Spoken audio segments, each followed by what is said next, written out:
On the 10th tutorial of XHTML and CSS।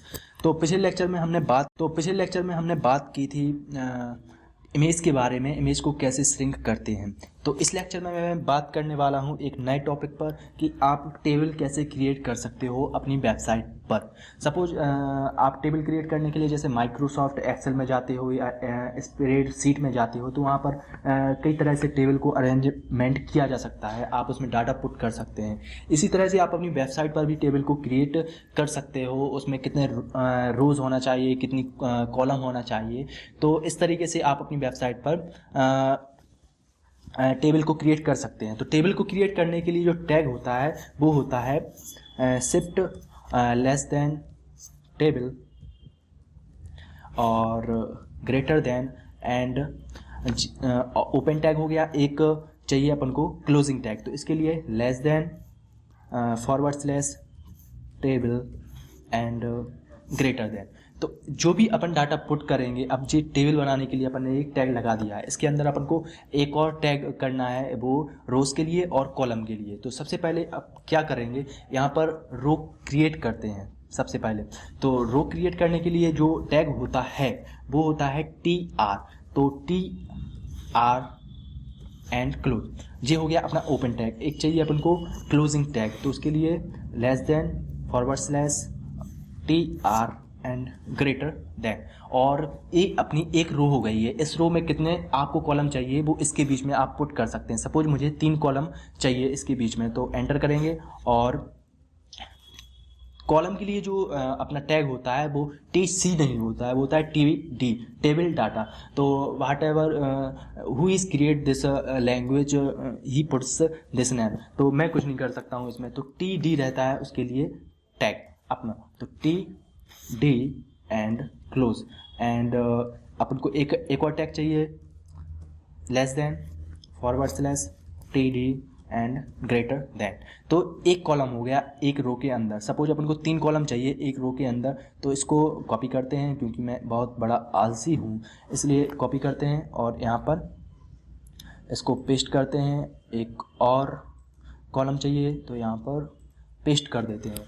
अपन ने एक रो के अंदर अब 3 कॉलम क्रिएट कर लिए हैं। सॉरी, 3 कॉलम नहीं, एक कॉलम, 2 कॉलम ही क्रिएट हुए हैं, एक और कॉलम क्रिएट करना है यहाँ पर। तो 3 कॉलम क्रिएट हो गए हैं। और ऐसा ही मैं यहाँ पर कॉपी करता हूँ इसको और दूसरा कॉलम बनाता हूँ यहाँ पर नीचे।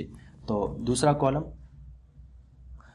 सॉरी, यहाँ पर मैंने फाइल को डिलीट हो गई है, तो इसको एक काम कर सकते हैं, अनडू करेंगे तो अभी वापस आ जाएंगी जी फाइल। तो वापस आ गई हैं।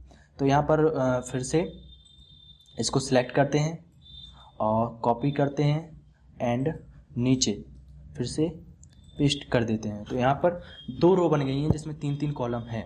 तो अब क्या करना है, अपन को सेव करना है यहाँ पर।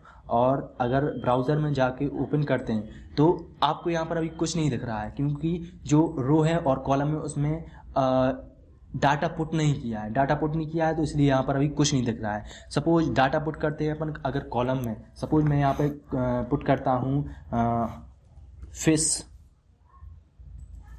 बनाना एंड पाइनएप्पल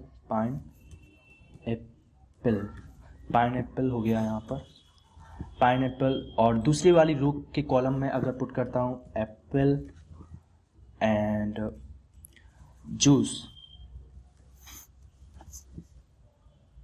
एंड एक और नाम चाहिए अपन को, क्या रखते हैं, गॉट।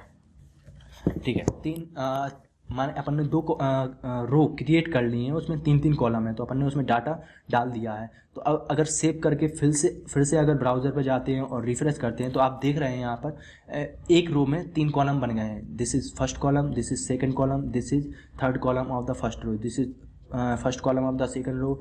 इसी तरह ये सब क्रिएट हो गए हैं। अगर इसको हाईलाइट करोगे आप तो यहाँ पर आपको बॉर्डर दिख रहा है यहाँ पर। तो this is my next tip. तो आप बॉर्डर कैसे क्रिएट करोगे, सपोज ऐसे में बॉर्डर दिख नहीं रहा है, तो बॉर्डर क्रिएट करने के लिए एक और एट्रीब्यूट होता है, उसको बोलते हैं बॉर्डर। तो उसके लिए आपको क्या करना है कि टेबल में जाना है आपको, और टेबल में जाकर यहाँ पे लिखना है आपको बॉर्डर और इक्वल टू, और कितनी साइज का बॉर्डर देना है सपोज मैं 1 साइज का बॉर्डर दे रहा हूँ, तो इसको इसमें बंद कर लेंगे।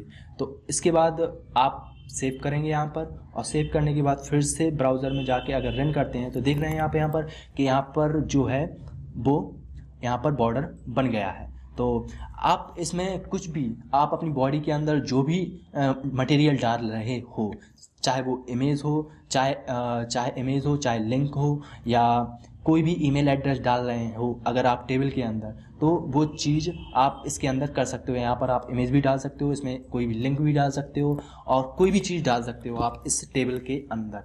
तो टेबल क्रिएट करना एक बहुत ही अच्छी नॉलेज है अपनी वेबसाइट के अंदर। आप टेबल बना रहे हो किसी भी चीज़ के ऊपर। तो आज के लेक्चर के लिए इतना ही, और आने वाले लेक्चर में कुछ अच्छी जानकारी देने का प्रयास करूँगा। और don't forget for subscribe. Thank you.